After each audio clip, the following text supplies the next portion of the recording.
Labaran duniya. Labaru da dumi su babu ɓangaranci cikin gida da ƙasashen waje.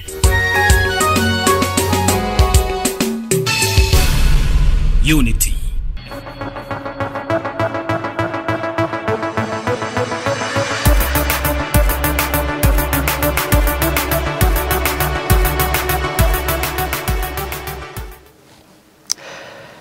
Assalamu alaikum masu kallon tashar Unity TV, barkamu da wannan lokaci da muka saba kawo muku labaran duniya. Da farko ga muhimman kanun su. Gwamnatin tarayyar Najeriya ta jaddada aniyarta na tabbatar da cewa 'yan Najeriya sun samu ilimi mai inganci. Wata doka na shirin bayyana domin dakatar da wasu shiyoyi daga shugabancin Najeriya a 2027. Sojojin ruwan Najeriya sun kama jirgin ruwa da ake zargi da satar ɗanyen mai. A labarin ƙetare kuwa, masu zanga-zanga a Senegal sun buƙaci a gudanar da zaben shugaban ƙasa nan take.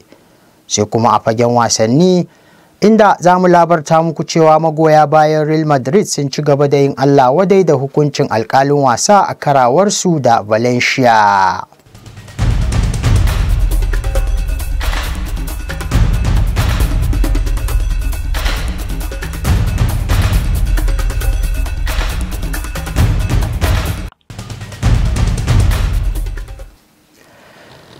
Tukanin labaran kenan, yanzu ga cikakkunsu mai karatu a yau Suleiman Hassan.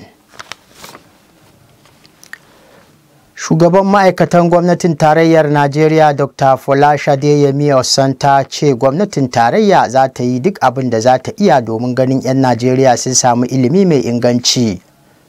Ta bayyana haka ne a lokacin da ta karɓi bakuncin magajin garin London Borough of Southwark Michael Situ da tawagarsa waɗanda suka kai ziyarar aiki ofishinta a ma'aikatar gwamnatin tarayya. An kai ziyarar ne domin tattauna hanyoyin haɗin gwiwa da shirin musayar ɗalibai. Wakilinta kuma babban sakatare a ofishin gudanar da sana'a ne ya tarbi magajin garin da tawagarsa daga Birtaniya.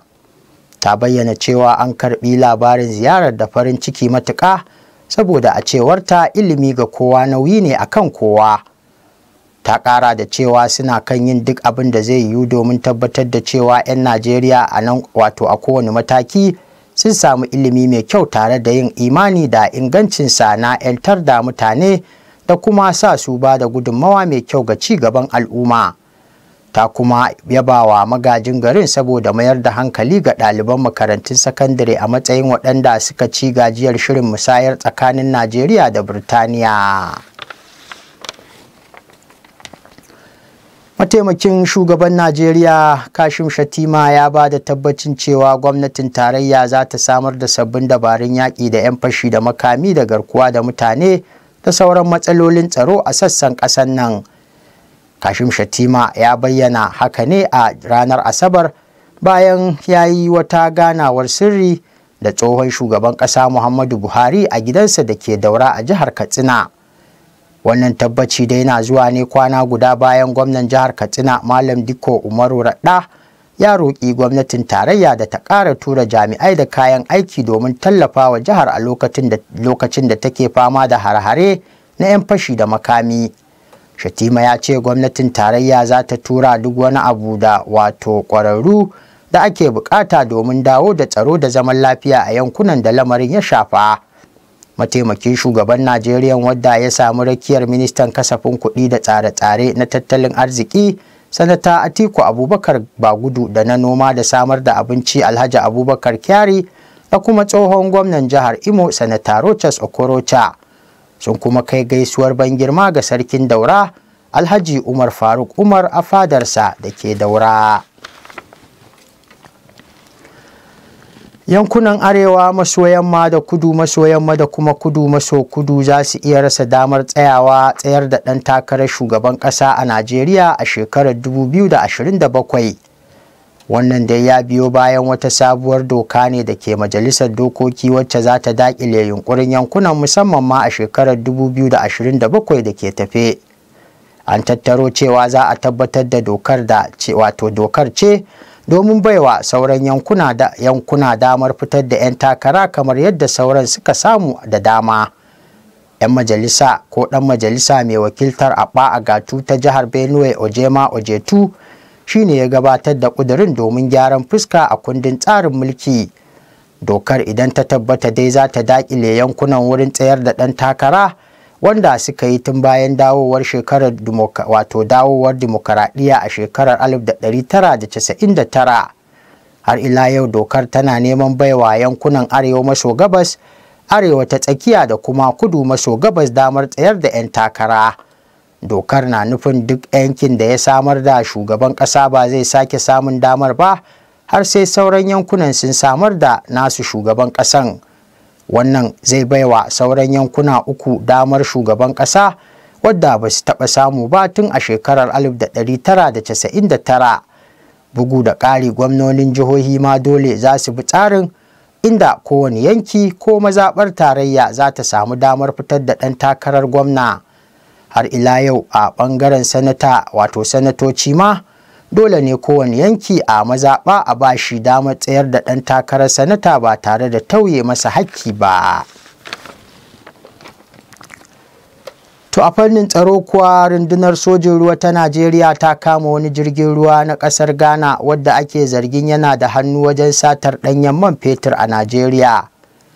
Rundunar sojin ruwan ta ce ta kama jirgin ruwan ne mai rijista da ƙasar Ghana wadda kuma ake zarginsa da satar ɗanyen mai. An kama jirgin kusan mil 174 daga gaɓar ruwan Najeriya mai kuma tazarar kilomita 320 lokacin da ya nufi jamhuriyar Benin. Jami'in yaɗa labarai na rundunar sojin ruwan Najeriya Laftanar Usaini Ibrahim a wata sanarwa da ya fitar ya bayyana cewa jirgin na ɗauke da ma'aikata 13 a lokacin da aka kama shi, inda ya ce 'yan Najeriya guda 12 ne da kuma ɗan Ghana guda ɗaya a cikin jirgin. Sanarwar ta ƙara da cewa jirgin na ɗauke da kusan lita miliyan 2 na ɗanyen man fetur. To a ɓangaren kiwon lafiya kuwa, an samu ɓullar cutar ƙyanda a wasu unguwanni da ke ƙaramar hukumar Birni a jihar Kano. Coordinator kula da lafiya a matakin farko na ƙaramar hukumar Aliyu Jinjiri Kiru ya bayyana cewa yankunan da aka samu ɓullar cutar ƙyandar sun haɗa da Sharaɗa, Maɗatai da kuma gandun albasa. Coordinator ya bayyana cewa an samu rahoton ɓullar cutar ƙyanda da sauran cututtuka masu yaɗuwa ne a cibiyoyin kiwon lafiya da dama a ƙaramar hukumar. Jami'ar yaɗa labaran yankin Fatima Abdullahi ta rawaito shi yana kira a ɗauki matakan gaggawa domin shawo kan cutar da kuma hana yaɗuwarta. Jami'in kula da harkokin yaƙi da cututtuka Tukur Hassan ya ce tuni sun tura waɗanda suka kamu da cututtukan zuwa asibitin ƙwararru na Murtala domin killace su, sai dai bai bayyana haƙiƙanin adadin waɗanda suka kamu da cutar ba. Hakimin ƙaramar hukumar Birni Madakin Kano Alhaji Yusuf na Bahani ya yi kira ga dukkanin masu unguwanni da dagatai da su ba da fifiko kan harkokin kiwon lafiyar jama'a a kowane lokaci saboda muhimmancinsa. To bari mu koma majalisar dokoki, amma wannan karo a jihar Sokoto birnin Shehu, inda majalisar dokokin jihar Sokoton ta buƙaci gwamnatin jihar ta faɗaɗa ciyarwar watan azumin watan Ramadan da take yi a ƙwaryar birnin zuwa ɗaukacin ƙananan hukumomi 23 na jihar. A zaman majalisar, wadda shugaba Tukur Bala Bodinga wadda ya jagorance ta, sun saurari buƙatar da ɗan majalisa mai wakiltar mazaɓar Tambuwal ta Gabas Bashir Isa Jabo ya gabatar, inda Kabiru Dauda na mazaɓar Gada ta Gabas ya goyi bayansa. Ƙuduri ne wadda majalisar ta bayyana cewa abu ne mai muhimmanci a faɗaɗa ciyarwar azumi da gwamnati ke yi a duk shekara, daga ƙwaryar birnin ya zagaye dukkanin ƙananan hukumomin Sokoto, duba da halin da ake ciki na matsin rayuwa. Majalisar na ganin aiwatar da hakan zai samar da sauƙin rayuwa a cikin jama'ar karkara, musamman ma waɗanda ba su da abin da za su ci a lokacin buɗe baki. 'Yan majalisar gaba ɗaya sun amince gwamnatin jihar ta faɗaɗa ciyarwar azumin watan Ramadan ɗin zuwa dukkanin ƙananan hukumomin jihar. To idan muka sake komawa batun tsaro, rundunar 'yan sanda ta kama wata mata mai shekaru 46 mai suna Oluyemisi Oludare akan zargin raba jabun kuɗaɗe ta hanyar sana'ar POS a jihar Legas. Oluyemisi ta bayyana cewa ta samu jabun kuɗaɗen ne daga wajen mijinta mai suna Olamilekan domin rabawa a cikin kasuwar Oluwole da ke Legas ɗin. Rundunar Zone 2 da ke Onikan a jihar Legas ne suka kama ma'auratan tare da wani kanal mai ritaya Ilelebayo Johnson da Adeniyi Kwadri mai shekaru 35. An rawaito cewa waɗanda ake zargin suna raba wa 'yan canji a Najeriya da Kamaru jabun kuɗaɗe da kuma ta hanyar POS a Najeriya. Kamar yadda rahotanni suka bayyana, Olamilekan ya amsa laifin cewa shine mamallakin jabun kuɗaɗen naira miliyan 9 da 'yan sanda suka gano a wajensu.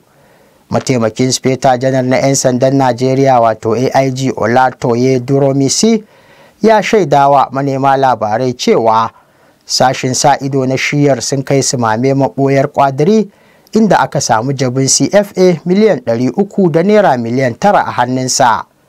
Durosimi ya ƙara da cewa amsa laifin da ma'auratan suka yi ne ya kai ga kama tsohon jami'in sojan tare da kwato jabun kuɗaɗen na gida da na waje a hannunsa.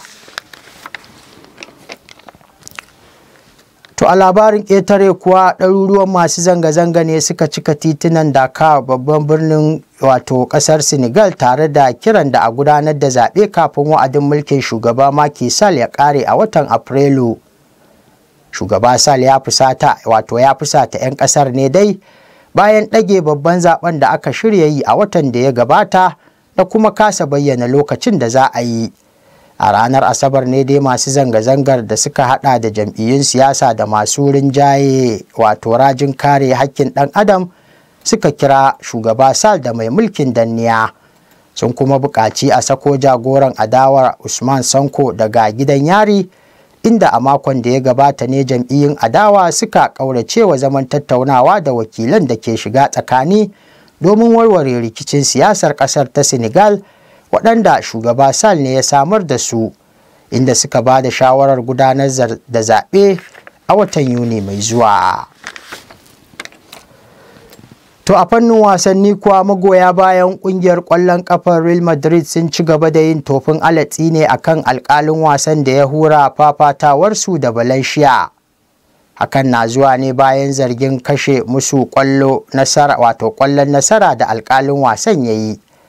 A fafatawar tasu a ranar Asabar dai, Madrid da Valencia sun tashi kunnen doki da ci 2-2, inda Madrid ɗin ta ƙara ta uku amma alƙalin wasa ya soke ta.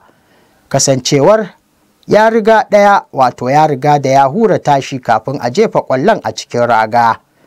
Wannan ne ya sa magoya bayan ƙungiyar suka yi ta Allah wadai akan abin da suka kira da cuta, inda suke cewa sai da suka yi nasara kafin alƙalin ya tashi wasan. A gefen hada-hadar kasuwancin 'yan wasa kuwa, ɗan wasan tsakiya na Jamus Jamal Musiala ya yi watsi da sabon tayin da ƙungiyarsa ta Bayern Munich ta yi masa, inda yake son buga gasar Premier a bazara, yayin da ake alakanta ɗan wasan mai shekaru 21 da ƙungiyoyin Manchester City da kuma Liverpool. Wataƙila dai a kori manaja Thomas Tuchel idan ƙungiyar Bayern Munich ta yi rashin nasara a Champions League a wasan da za su buga da Lazio ranar Talata mai zuwa. A gefe guda kuwa, manajan Manchester United Erik ten Hag na sanya ido kan mai tsaron gida na Spaniya Miguel Gutierrez mai shekaru 22 kafin a buɗe kasuwar saye da sayar da 'yan wasa a lokacin bazara. To wannan rahoto na wasanni kuma shine ya kawo mu ƙarshen labaran da muka yi wa mai kallo tanadi a daidai wannan lokaci daga nan tashar Unity TV da ke birnin Jos ɗin jihar Plateau a tsakiyar arewacin tarayyar Najeriya. Amma kamar yadda muka saba tunatar da ku kafin mu sallama, kada a manta za a iya ci gaba da bibiyar ƙayatattun shirye-shiryenmu domin kallon su a kafafenmu na sada zumunta da suka hada da Facebook, Twitter, Instagram, YouTube da sauransu duk at Unity FM TV. Yanzu a madadin kowa da kowa, musamman injiniyan da ya tsayuwa irin ta mai daka wajen tabbatar da zuwan labaran kan kwalbar talabijin da wayoyin hannunku Awwal Ibrahim GSM. Haruna Umar shine ya tace labaran. Ni Suleiman Hassan da na karanto a madadin su baki ɗaya nake mana fatan alheri da fatan za a ci gaba da nishadantuwa, ilmantuwa da kuma nazartuwa da shirye-shiryen tashar haɗin kan al'umma murya cikin nazari. Labaran duniya, labaru da ɗumi su, babu ɓangaranci, cikin gida da ƙasashen waje.